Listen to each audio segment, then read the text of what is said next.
Nous avons été voir Les Trois Mousquetaires d'Artagnan au cinéma.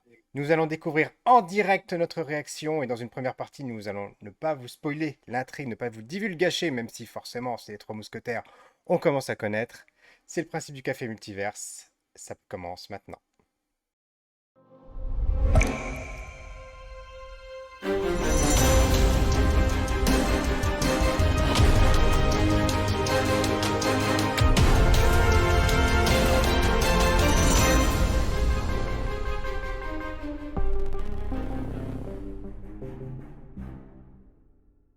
Ah, Bonjour et bienvenue dans ce 65e épisode du Café Multiverse où je vous retrouve cette semaine avec Marie. Bonjour Marie.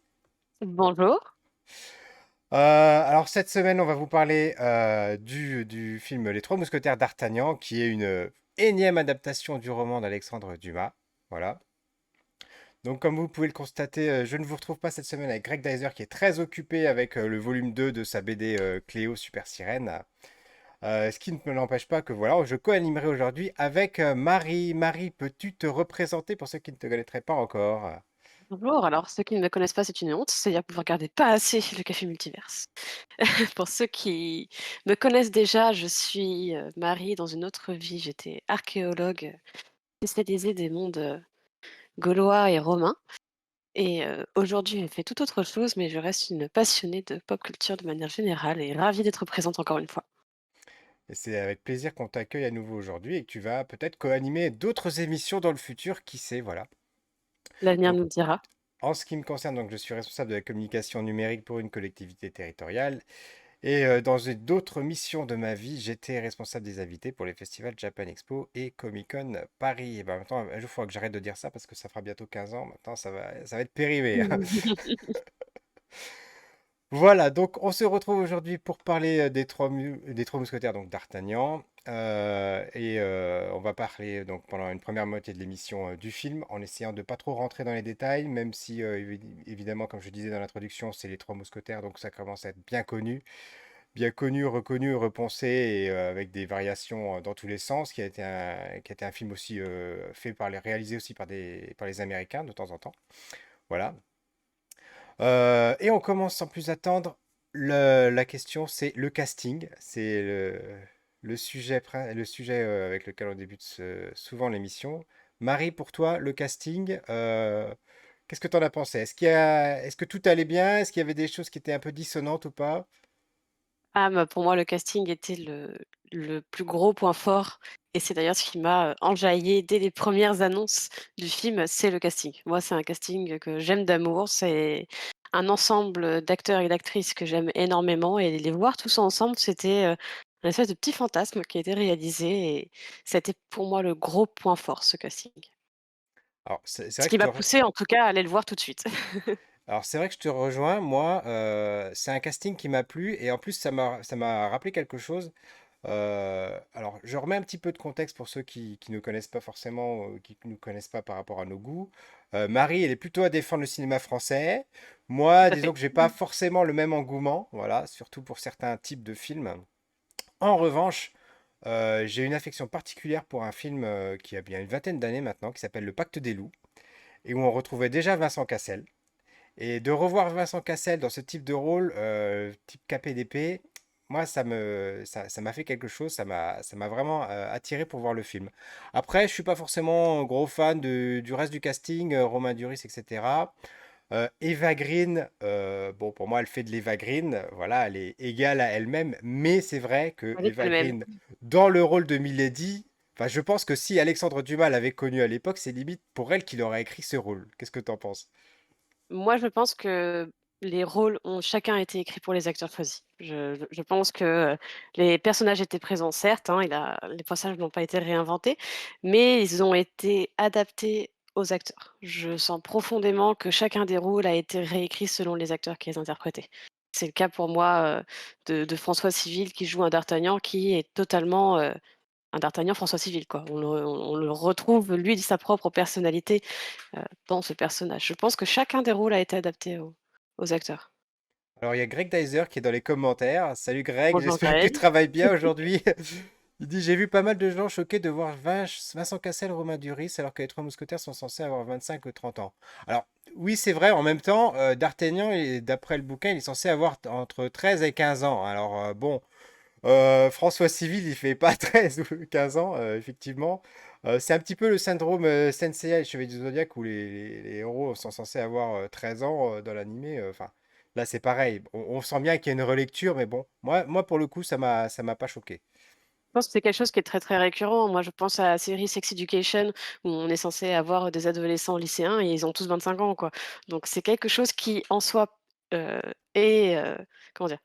Qui casse un petit peu les rôles, mais en même temps qui est pas choquant parce que c'est tellement courant dans le milieu du cinéma, dans les séries qu'on s'y Et, et, attend presque. et moi, j'ajouterais autre chose, c'est par rapport même à l'environnement du film. C'est un environnement qui se veut, enfin, en tout cas, j'ai le sentiment, réaliste par rapport à l'époque. C'est-à-dire que c'est un petit peu crade, je sais pas comment le dire autrement. Tu diras, Marie, ce que tu en penses.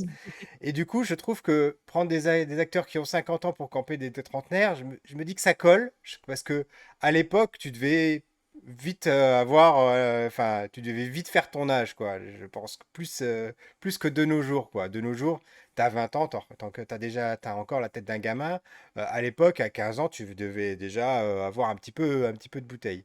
Qu'est-ce que t'en as Oui, pensé, toi, après, Marie, de cet environnement, ouais? après, je trouve que l'environnement est extrêmement travaillé et ça, c'est aussi un des points forts, du film, c'est qu'on a une ambiance, une photographie et surtout en termes de décor et de costumes, il y a un travail extraordinaire qui a été fait. Moi, j'admire, je suis restée à la fin du générique pour lire un petit peu, combien de personnes avaient bossé là-dessus et il y a eu un travail colossal, mais absolument colossal sur les costumes et sur l'environnement et ça, franchement, c'est à souligner. J'ai même vu quand même crédité, à la fin, il y a un mec, il était crédité assistant poil à poil de Vincent Cassel, mais moi je trouve ça extraordinaire sur un CV. Assistant poil à poil. Ah d'accord, c'est parfait. Non, C'est effectivement. dire. Alors il y a Greg Dyser qui nous dit que c'est les bousquetaires. Oui, Mmh. enfin, c'est un peu l'idée. Mais effectivement, on ne retrouve pas les tenues qu'on peut voir dans d'autres films avec la croix, etc. Non, là, c'est beaucoup plus une approche réaliste. Je sais pas comment le dire. Mmh. Je sais pas pour le coup si ça colle au bouquin. D'ailleurs, toi, tu les avais lus les bouquins ou pas? Alors moi j'avais lu les bouquins, j'avoue que ça remonte à quelques années, à mes jeunes années.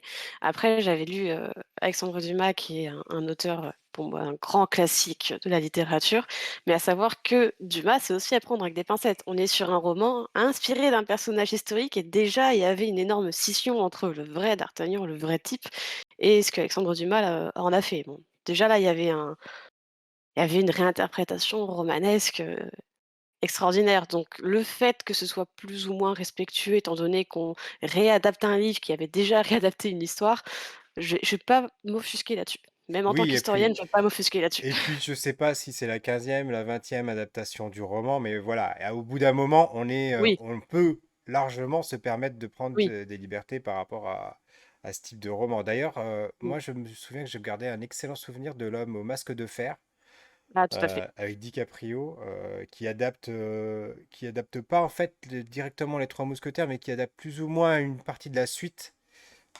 Voilà. Et moi, c'était un film qui m'avait scotché. Mais il y a eu une grande époque en fait du film de KPDP, parce que là on est, on va dire dedans.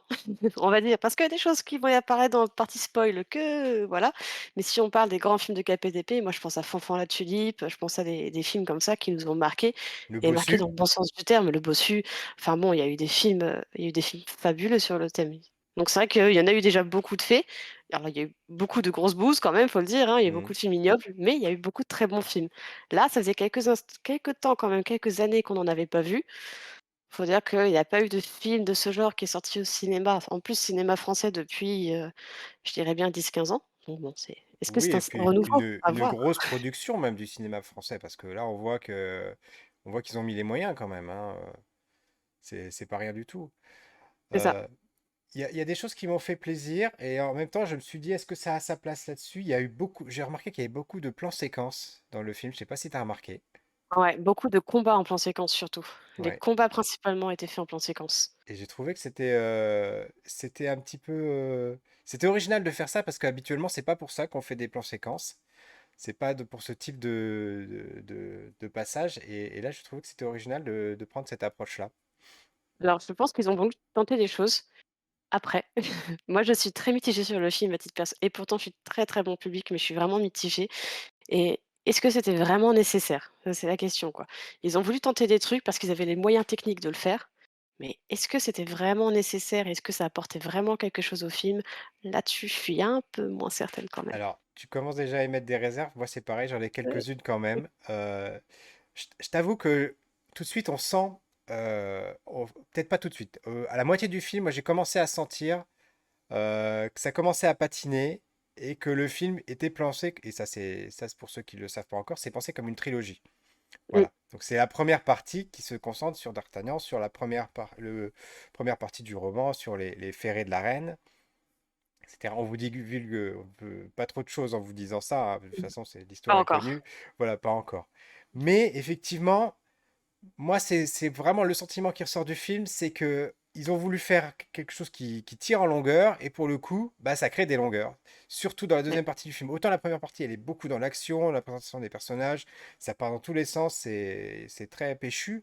Autant j'ai trouvé la seconde partie d'un seul coup, le soufflet retombe, et c'est long, et ça nous tire jusqu'à la fin, et ça déroule pour arriver jusqu'au comment, j'ai perdu le mot, euh, le cliffhanger, voilà, qui Ouais. mènera vers la suite. Et pour le coup, bah, mais bon, il y a eu 1 heure, à mon avis, qui a vraiment été étirée. C'est ça, toi aussi, ce que tu as ressenti?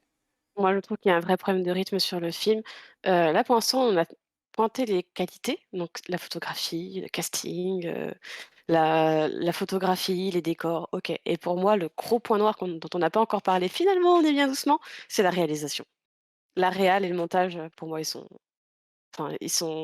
catastrophiques, je dirais même, parce que ça casse le film.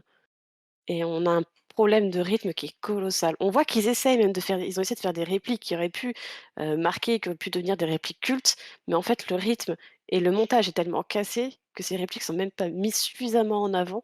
Donc sur le coup on rigole, on dit: «Ah ouais, c'était sympa ça» et en fait on sort de la salle, on l'a déjà oublié. Parce que c'était pas posé, c'était pas correctement mis en avant, il manquait d'un truc. Vraiment. J'ai même trouvé qu'il y avait des scènes qui étaient mal jouées. À un moment donné, moi, ça m'a sorti du film. C'est la scène où, en fait, on a Constance qui recoue D'Artagnan. J'ai Ouais. l'impression là qu'ils se sont pris les pattes dans le tapis, qu'ils n'ont pas voulu la retourner 15 fois, mais j'ai trouvé que moi, ça m'a sorti du film, hein. Et ça m'est jamais Il arrivé de me lui dire les acteurs jouent ouais. mal là. Et là, je me suis dit, mais oula, il s'est passé quoi? Je sais pas si ça t'a fait Non, je suis d'accord, là, je me suis demandé s'il y avait pas eu un problème sur la scène, genre ils l'ont tourné 2 fois, ils ont pas eu le temps, ils ont dit: «C'est bon, on dégage, il y a un incendie en cours, vite évacuer la scène», quoi. Parce qu'on se dit: Ah «Mais bah écoute, ça me ouais, rassure que tu me dises ça, parce que quand même». je me suis dit, je suis fou ou quoi? Mais donc bon, je suis À ce rassuré. moment-là, il lui avoue quelque chose, il lui dit quelque chose qui est très important à ce moment-là et ça tombe mais comme un cheveu sous la soupe sur la soupe et on est là à dire: «Mais attends, il vient vraiment de lui balancer ça comme ça?» Oui, oui, Genre oui, oui. vraiment? D'accord, on est d'accord, ça me rassure. Il y a Greg Tant Dyson mieux. qui demande dans les commentaires, il est comment Pio Marmaille? Il dit, je l'adore. Ah alors Pio Marmaille qui est un acteur extraordinaire, je sais pas ce que tu en as pensé, je l'ai trouvé mais tellement pas mis en avant dans ce film.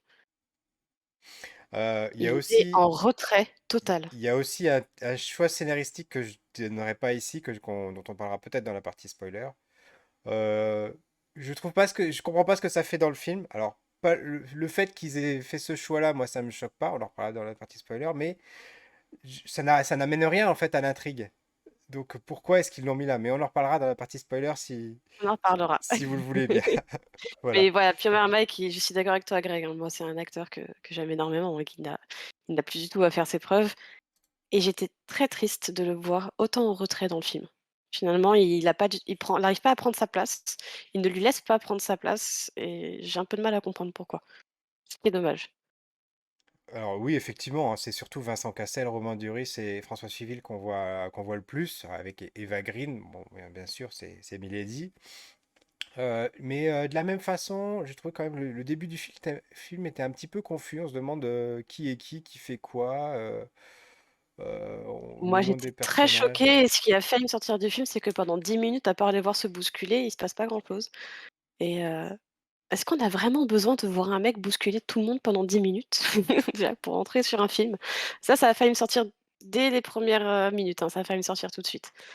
C'était très problématique. À part le voir courir partout, bousculer tout le monde et tomber 4 fois d'affilée, vraiment pour moi, il y a des problèmes dans la réal et ces petites choses-là en font partie. Ouais, C'est très alors moi c'est dommage. amusant, je te dis, moi ça m'a moins choqué tout ça, j'ai trouvé ça bon osé, voilà, osé on va dire. Mais comme tu dis, leur problème de rythme, c'est plutôt le problème qui est d'avoir senti deux films en un, d'être complètement retombé après les films, une heure d'action, de retomber dans du drame, enfin dans du politique, etc., dans de l'intrigue, qui est pas forcément d'ailleurs forcément bien foutu, Oui, et avec des rythmes oh, moi, j'étais à deux doigts de m'endormir pendant cette deuxième partie quand même. C'était dur, je piquais du nez, hein. C'était vraiment oui. compliqué de rester éveillé. Et à la fin, la scène finale, ben, ça t'a tellement anesthésié que moi, j'étais même plus dedans. J'arrivais même pas Oui, à me dire, bah, vivement la suite. Je me suis ouais, dit, bon, bah, ok, c'est cool, c'était sympa. Bon, voilà. mais voilà. Dans le casting, il y en a quand même un dont on n'a pas encore parlé, Dis-moi. et pas des moindres, Oui, Louis Garrel. ouais. Et quel est ton avis Alors moi, pour toi j'ai dessus? adoré en Louis XIII. J'ai lu justement que Alexandre Dumas avait aimé pas forcément le personnage de Louis XIII historique parce qu'il le trouvait trop propre, trop lisse. Et du coup, il l'a caricaturé, si j'ai bien compris, dans son roman. Et c'est encore plus le trait est encore plus forcé dans le film où on a l'impression que c'est un benet. Mmh. Et on comprend mieux finalement, bon, peut-être parce que c'est forcé, mais pourquoi il est manipulé par Richelieu, etc., quoi. Mais je l'ai Bah, trouvé c'est je suis excellent d'accord. dans son rôle, moi. Il est fabuleux, la manière dont il pose même les hésitations. On a l'impression limite que c'est un mauvais acteur qui a oublié son texte, quoi, des fois. Mais en fait non, c'est qu'il joue parfaitement ce personnage et je le trouve vraiment fabuleux. C'est une interprétation du gros cliché de Louis XIII qui était un roi qui n'aimait pas la guerre et il a été à cause de ça considéré comme étant un mollasson de la part de ses congénères et Louis Garrel le joue extrêmement bien, je trouve. Vraiment, il est extraordinaire. Et alors, en revanche, moi j'ai eu un gros problème avec le cardinal de Richelieu. Parce que pour moi, le D'accord. cardinal de Richelieu, enfin, dans l'imaginaire collectif, en tout cas dans mon imaginaire, c'est vraiment un personnage, tu vois, c'est le gars qui manipule dans l'ombre, c'est un gars qui a de la prestance, etc. Et je trouve l'acteur qu'ils ont choisi, Eric Ruff, il, il est pas du tout, il colle pas du tout au rôle. Ouais. Moi, Non, non, je suis d'accord. je sais pas qui est-ce qu'ils auraient pu mettre à la place, tu vois, mais pour moi, c'est une erreur de casting. On parlait du casting au Ouais, début, du bon casting. Là, pour le coup, le mauvais casting, c'est lui. C'est pas le bon personnage. ouais, ouais, c'est vrai. C'est vrai que j'avais même pas fait attention, en fait, donc c'est pour dire qu'à quel point, en effet, il l'avait pas du tout marqué. C'est pourtant, normalement, Richelieu, c'est un personnage tellement important qu'il devrait avoir une prestance, comme tu dis, plus forte et là, il passe un peu inaperçu. Et il y a Greg Dyser qui dit dans les commentaires, à vous écouter, on dirait que les personnages et leur temps d'écran sont écrits en fonction du palmarès des acteurs qui les jouent. C'est C'est c'est pas un, faux. c'est un peu vrai et c'est pas faux. Mmh, Voilà. c'est pas faux, totalement. Alors, je sais pas si on aurait. T'as déjà d'autres choses à dire ou quoi? Alors, Ah moi, on va essayer de j'en faire ai une. plein, mais est-ce que ça spoil ou pas? Oui, c'est ça, c'est la C'est là, question. En tout cas, on peut eh! déjà faire une première conclusion. Faut-il Oui. aller voir ce film? Pour moi, il faut aller voir ce film parce que c'est une des premières grosses productions françaises depuis quelques années. Il y avait quand même Kaamelott, qui n'avait pas les mêmes ambitions, mais qui est resté pour moi une grosse production. Là, on est sur quelque chose d'assez colossal. Je suis pas particulièrement fanatique de Martin Bourboulon en général, ni de la réal, ni de la production, mais je pense que si on doit remettre un peu au goût du jour le cinéma français, il faut aller le voir. Il faut aller le voir, on passe un très bon moment, ça peut parler à tout le monde, aux jeunes, aux moins jeunes, aux familles, aux plus touchy sur le cinéma, enfin, ça peut parler à tout le monde et je pense que tout le monde peut y passer un bon moment. Plus ou moins mitigé, mais pour moi, tout le monde peut y passer un bon moment. Alors, je te rejoins complètement. C'est pas forcément le film de l'année. C'est pas un grand film, mais on passe pas non plus un mauvais moment. Il faut y aller ne serait-ce que pour encourager voilà, ce qui est fait, ce qui est proposé. C'est un bon souffle d'air dans le cinéma français, qui en avait grand besoin, je pense.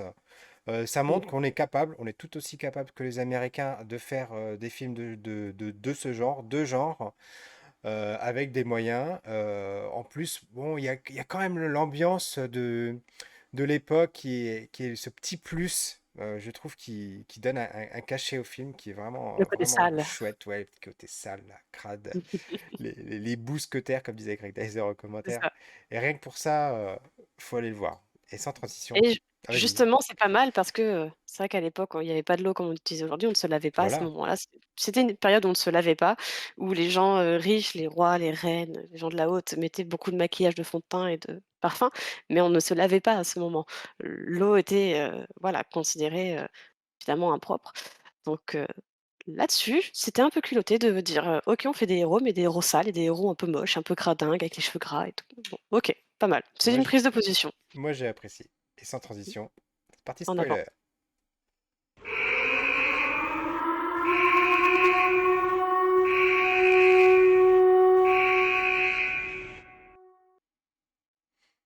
En fait, on n'a rien à spoiler parce que tout le monde connaît l'histoire. C'est vrai qu'on parle de spoiler, mais au final, ça veut dire que Non, je ça fait disais, 300 ans qu'on connaît le truc. j'en parlais dans la première partie de l'émission. À un moment donné, ils nous disent, bon, ils font largement sous-entendre que le personnage de Porthos est homosexuel. Euh, et moi, ça m'a refait repenser à l'émission qu'on avait fait avec Greg Mais oui, sur les Éternels, où on avait dit qu'à un moment donné, on voit un couple d'homosexuels avec un enfant. Et à aucun moment, c'est un sujet, à aucun moment c'est évoqué, à aucun moment c'est souligné par des personnages. Et du coup, bah, ça passait comme une lettre à la poste, c'était totalement naturel, c'était normal, et c'est comme ça que les choses devraient être traitées normalement, c'est de la normalité. Et là, en fait, il y a un sous-entendu qui fait que, voilà, ils disent le personnage est homo. Enfin, ils le disent pas comme ça, ils le font comprendre en tout cas. ouais, On a l'impression qu'ils ont coché une case, en fait, qu'ils se sont donné ouais. des points de vertu, et c'est tout, et que ça servait juste à ça, parce qu'à aucun moment on le voit en draguer un mec, ou que ça lui emmène dans une histoire, ou que ça lui pose problème, ou quoi que ce soit. Mmh. C'est dit à un moment du film, pendant 30 secondes, Oh, et c'est c'est tout. politiquement correct. Voilà, c'est pour faire politiquement correct, on a coché cette case. Alors moi, j'ai rien contre le fait que ce soit fait, mais quand c'est fait intelligent, c'est bien. J'espère qu'à la rigueur, ils vont utiliser ça dans dans le 2 ou dans le 3, pour que justement ça serve l'intrigue, mais là, ça ne sert à rien du tout. Donc je vois Oui. pas en quoi ils ont amené ça dans le scénario. Voilà, je vais faire ma parenthèse sur Porthos. Alors, moi, je serais presque mauvaise langue. Heu, Moi, je vais être mauvaise langue et je vais partir sur un sujet un peu délicat. Mais il faut savoir qu'en France, le cinéma, dépend beaucoup des budgets et qu'il y a des budgets qui dépendent aussi de ce qu'on veut bien présenter et il y a des budgets qui dépendent des minorités plus ou moins représentées et je me demande s'ils l'ont pas calé pour toucher un bout de budget derrière en échange. C'était ma question. Je me demandais si derrière, ils ont dit: «OK, vous avez vu, on a mis ce personnage, bisexuel, donc on a le droit à une petite justement, le financement qui correspond pour avoir coché cette case-là». Ouais, voilà, bon, c'est Je me suis étrange. demandé ça. Fin de la parenthèse, Fin de la voilà. parenthèse parce que voilà, je trouve que l'idée est bien, hein, au contraire, c'était tout à fait bien de le dire, hein, pourquoi pas. Au contraire, ça pose, pas de souci en soi, mais la manière dont c'est fait, comme tu dis, ça pose un peu la question sur la, réelle motivation. Voilà. Autre chose, allez, là on est dans les polémiques, là on met carrément les pieds dans le plat, on va se Allez, faire des ennemis. Allez, il faut parler quand même du cas de Constance, parce qu'ils ont osé ouais, quand même quelque chose. Je pense qu'on peut pas passer au silence parce que je sais pas, j'en ai pas forcément vu parler en même temps. Avant peut-être d'ailleurs qu'on en parle, c'est pas forcément un film dont on a entendu beaucoup parler. Je sais pas si tu en as entendu beaucoup parler autour de toi. des mousquetaires? Oui. Pas encore pour l'instant, Voilà. Donc, pas encore pour l'instant. malheureusement, je dirais, bon, certains disent c'est parce que, et en plus, il se retrouve face à Mario. Bon, en même temps, Mario, c'est pas vraiment la concurrence de ce film, c'est pas Mmh. le même public. Les gens vont pas au cinéma pour voir la même chose. Mais c'était quand même le deuxième meilleur démarrage, je crois, cette semaine-là. Donc, ça reste quand Et je même un crois, film oui. qui a été vu. Et en plus, il est en train d'être distribué à l'international. Superbe, ça c'est une bonne chose. Donc, ils ont pris Lina Koudry dans le rôle de Constance. Mmh. euh, et moi, sur le coup, ça m'a un petit peu sorti. Parce que ils ont beau lui avoir mis 2 tonnes de fond de teint. Enfin, voilà quoi. Elle est quand même très bronzée. Il lui montrait limite un accent. Et ça m'aurait encore plus sorti du film. Mais c'est un. Bon, moi je dis pourquoi pas. Après, je trouve. Elle a ce côté. Euh, Bah, là, euh, cette sorte de candeur qui Ouais, colle quand même, oui, pour jouer le personnage, elle colle, mais le fait que s'il ait choisi elle, ça m'a quand même fait, sur le coup, j'ai dit, bon. Il va falloir que vous me vendiez ça, quoi. Et Ouais, finalement, bon, mis à part la scène dont on parlait dans la première partie où ça colle pas, je trouve elle est très bien dans son rôle de Constance. Elle est très ouais. convaincante. Elle a ces petites airs de petite fille innocente et qu'en fait qui œuvre dans l'ombre pour la reine et elle est très bien dans ce rôle. Ouais, je suis d'accord, non, le choix peut c'est un peu la polémique qui se passe en ce moment sur beaucoup de réalisations, hein, faut pas se mentir. On ne parlera pas de l'annoncière de Cléopâtre, mais c'est, quelque chose qui pose beaucoup à sujet. Après, je trouve que Lina Koudry, a totalement sa place dans le film pour ma part. Je trouve qu'elle est très bien dans ce rôle, elle a totalement sa place ici, elle joue très bien. Donc, passer cette chose-là qu'on pourrait Voilà. critiquer en termes Passer la historiques, surprise, moi je trouve que moi, elle me finalement, pose, voilà, au contraire, je elle trouve était très, dans très, son très bien. rôle et j'ai hâte de la revoir dans la suite, quoi. Franchement. Ouais, tout à fait. Eva Green, Eva Green qui fait de l'Eva Green. Est-ce qu'il y a des acteurs comme ça, qu'on peut, à qui on peut demander de faire autre chose parce qu'on a l'impression qu'elle joue toujours le même rôle ou alors c'était écrit Ouais, il pour y en a un elle. certain nombre, hein. Il y en a un certain nombre, mais en général, les gens l'aiment pour ça. Les gens les aiment pour ça. Moi, je pense à Will Smith, Oui. je pense à Mélanie Laurent, ce genre d'acteurs où en fait, peu importe le rôle qu'ils font, ils sont eux-mêmes.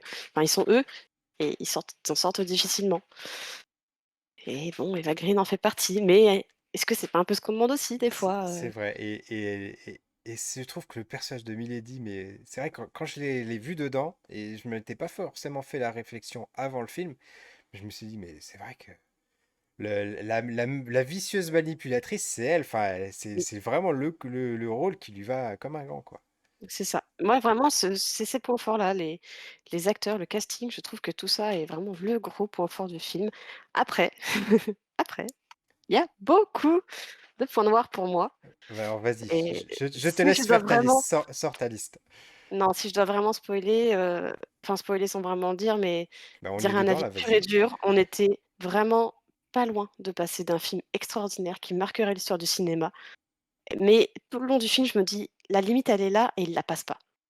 Il ne l'a jamais franchie, ce qui fait que finalement, ça reste un film correct, alors qu'il avait matière à devenir un des plus grands films français et cette barrière-là, il ne l'a jamais passée. Et c'est C'est dû à quoi, à ton c'est avis? frustrant. C'est dû à quoi? Est-ce qu'ils se sont retenus? Est-ce qu'ils l'ont mal fait? Je sais pas, je il y a plusieurs choses. Déjà, la réalisation, moi, me pose un gros souci. Je pense qu'ils ont réalisé un espèce de gros fantasme. Le mec, il devait fantasmer de faire un film de KPDP, depuis des années. Du coup, il s'est dit: «OK, on va prendre tous les gros clichés. Qu'est-ce qui se passe dans les films de KPDP?» Et finalement, pendant 2 heures de scène, c'est qu'un enchaînement de clichés. C'est un enchaînement de clichés de films de KPDP qui ne se réinventent pas. Il y a aucune originalité. C'est que du déjà vu. Et finalement, on passe à côté du très, très grand film, un peu à cause de ça, je pense. Alors, il y a Cobol Étoile qui demande dans les commentaires, mais est-ce que c'est pas finalement un téléfilm de cinéma? Alors non, quand même pas. On n'est pas dans l'ambiance téléfilm, non, on est quand même dans l'ambiance film d'époque, film à budget. On sent que, comme dit Marie, on sent que ça voudrait, on sent qu'il y a les moyens, mais voilà, il Mais arrive, voilà, le voilà, mais il y a une sorte de plafond de verre qu'il n'arrive pas à passer. C'est dur à expliquer, on ne sait pas trop pourquoi. Tout- Tous les éléments ont l'air d'être là, mais il manque un truc, le truc en plus qui fait voilà, que, je sais pas, le film se démarquerait peut-être du roman, peut-être un peu plus d'ailleurs. Peut-être qu'il manque ça. Euh, et voilà, il y a quelque chose qui manque. il y a C'est quand dur même pas à beaucoup de décrire. prise de risque Oui. et c'est très cliché. Alors moi, je il y a un truc, faut savoir que je n'aime pas le sang. Je n'aime pas trop la vue du sang, tout ce qui est un peu gore. Vraiment, moi, j'aime pas. Les films d'horreur, je les fuis, enfin voilà.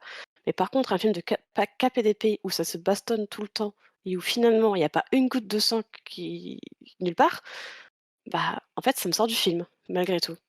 Alors ouais, c'est vrai, Et moi, ça m'a gênée. maintenant que tu le dis, moi j'avais pas forcément pensé, mais ouais, oui, effectivement, ils se battent, mais bon, ça se passe plutôt bien. Ça se passe Bah, plutôt bien. les combats, ils sont pas assez épiques et il manque d'un petit truc où ouais, il manque d'un truc tout le long, quoi. Merde, c'est dommage. C'est dommage parce qu'il y a quand même cette scène tout au début où il va les affronter tous les trois. D'Artagnan est dans la forêt, il va les affronter en duel tous les trois et ils se font prendre à partie par les hommes de Richelieu. Et là, et quand j'ai vu cette scène-là, et à la fin de cette scène-là, je me dis, ah, ça va être un super film. Et là, je me suis dit, ah, je vais passer un super moment. Et finalement, bah, c'était la meilleure scène du film pour moi. Je sais pas si C'est c'est vrai. pour toi, voilà. Il y Bah, c'est a... vrai que voir un héros qui prend un peu cher, bah, ça fait plaisir, quoi. Enfin bon, voilà, faut le dire. Oui, et puis alors les réparties, enfin, ça marche. Les échanges entre les différents protagonistes, ils sont bien écrits. Les gars sont bien dans leur rôle. On y croit à fond, mais il n'y aura jamais de meilleure scène que ça dans le film, quoi. Et finalement, c'est la scène qui a demandé le moins d'effets spéciaux. Et c'est aussi ma très grosse critique, c'est qu'il y a beaucoup d'effets spéciaux utilisés, il y a un très gros budget sur les effets spéciaux et honnêtement, je pense que c'était pas nécessaire. J'aurais aimé avoir moins d'effets spéciaux pour avoir, plus de plus de chaleur, une identité plus profonde dans le film et on a l'impression que Martin Bourboulon ne prend jamais le parti de créer sa propre identité dans ce film et ça manque Alors, beaucoup, je j'ai pas trouve. creusé la question des effets spéciaux, mais je pense que tu parles notamment des scènes où on voit bah tiens, voilà le palais royal. Par exemple, voilà, Voilà, où on voit très bien, enfin, si vous avez un petit peu l'œil, vous vous rendez compte que c'est du probablement bon des gros images 3D des familles. voilà, des images de synthèse. Et c'est vrai qu'il repasse deux, trois fois le même type de plan et on se dit, bon, ben, il n'y a pas un gros effort qui est fait là-dessus. Ils avaient un calque, ils l'ont réutilisé. D'ailleurs, il y a même une scène à un moment donné qui se passe deux fois au même endroit. Je me suis Oui, posé la question, mais ils sont pas censés être au même endroit là, mais ils ont filmé au même endroit en nous faisant croire que c'est un endroit différent, on est bien d'accord. c'est ça. Ah bah merci, j'ai Après pas rêvé. ils ont été intelligents dans le choix des lieux. Par exemple, ils ont filmé un petit peu à Chambord. Ça, c'était un bon choix parce que c'est un château en effet. Chambord, historiquement, ça colle. Ils ont pas voulu montrer, Versailles parce que, bah, ça existait pas encore. Ouais. Donc il y a eu des choix quand même sur le site de tournage qui sont logiques, heureusement.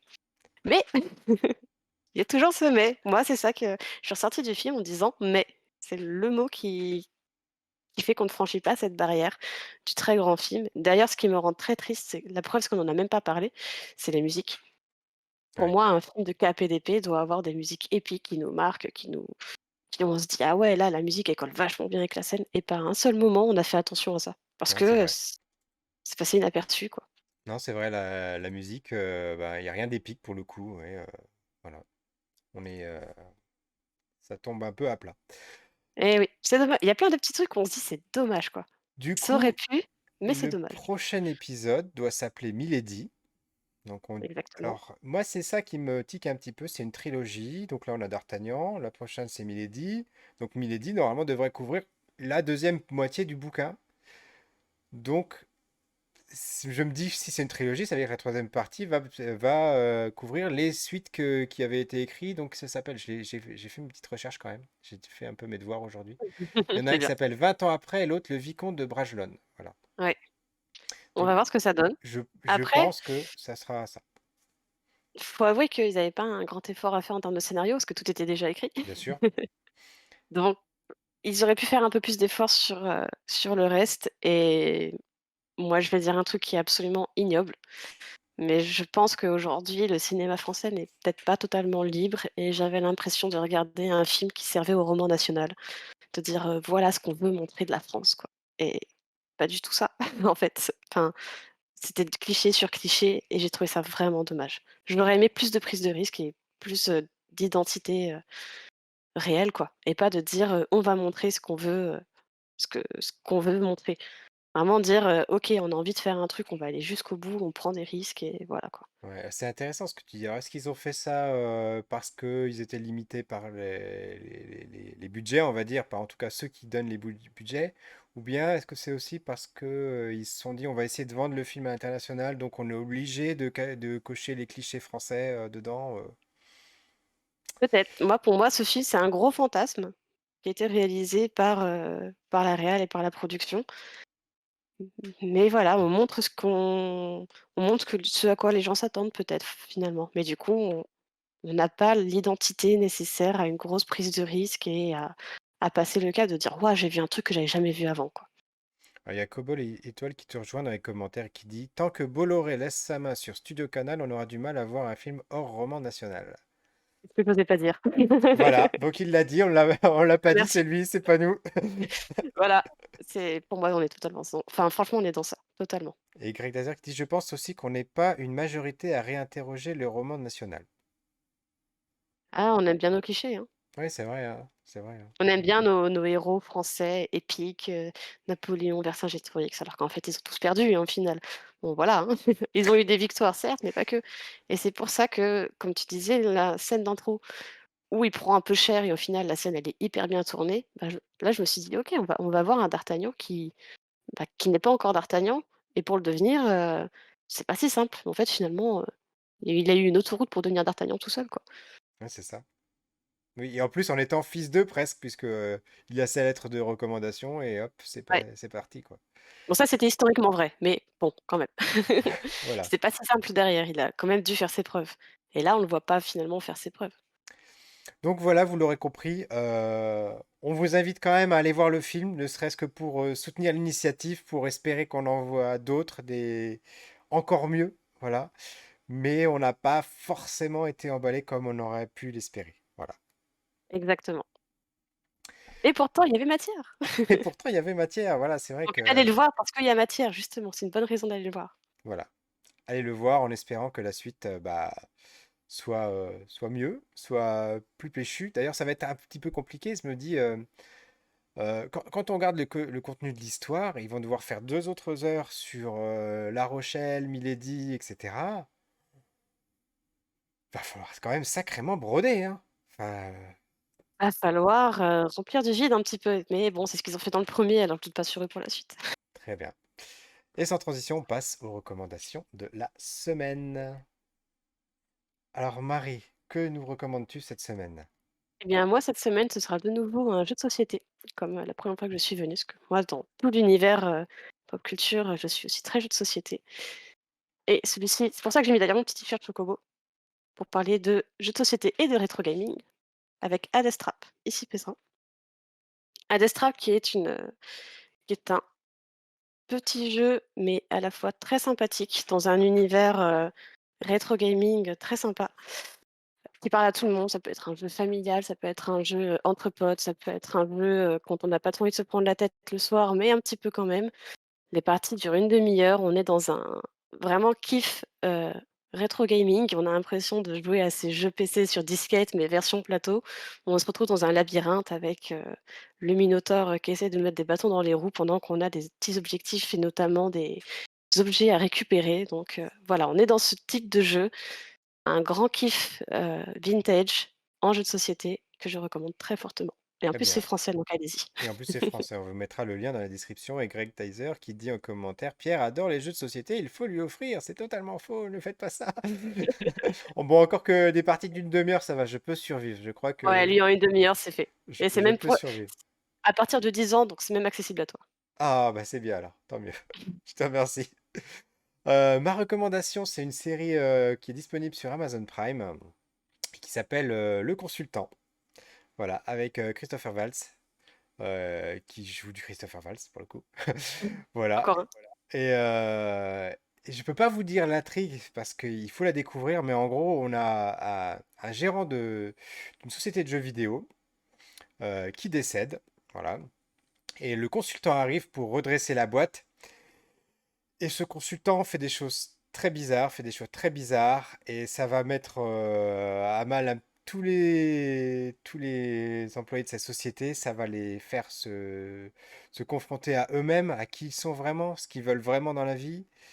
Et voilà, il y a que 8 épisodes, ça passe très vite, c'est des épisodes d'une demi-heure en plus, je vous recommande chaudement. C'est une série pardon, à voir absolument, c'est incroyable. Moi je suis rentré dedans, si j'avais pu, je crois que j'aurais regardé les 8 épisodes d'affilée, mais il se trouve qu'il était déjà tard, on s'était dit avec ma Nuit femme, on blanc. va regarder, non, non, on va regarder les 3 derniers pour le lendemain, voilà. Mais ça passe hyper vite comme une lettre à la poste. Et à la fin, on n'a pas toutes les réponses. Je ne sais même pas s'il y aura une saison 2 d'ailleurs, mais voilà, ça vous donne envie de vous questionner sur qui c'était ce personnage, qu'est-ce qu'il est venu faire et pourquoi. Voilà, j'en dirai pas plus. À voir, donc on est très jeux vidéo aujourd'hui dans les recommandations. En tout cas, bah, je te remercie Marie d'avoir passé cette émission en ma compagnie. Je remercie aussi Greg Dyser et Kobo Étoile d'avoir été dans les commentaires. Merci à vous. Greg Dyser qu'on retrouvera à nouveau dès la semaine prochaine dans notre émission consacrée au Mandalorian, la troisième saison de la série Star Wars. Voilà. Merci à tout le monde, merci à toi Marie et à très Merci, bientôt. Salut! à très bientôt. Au revoir.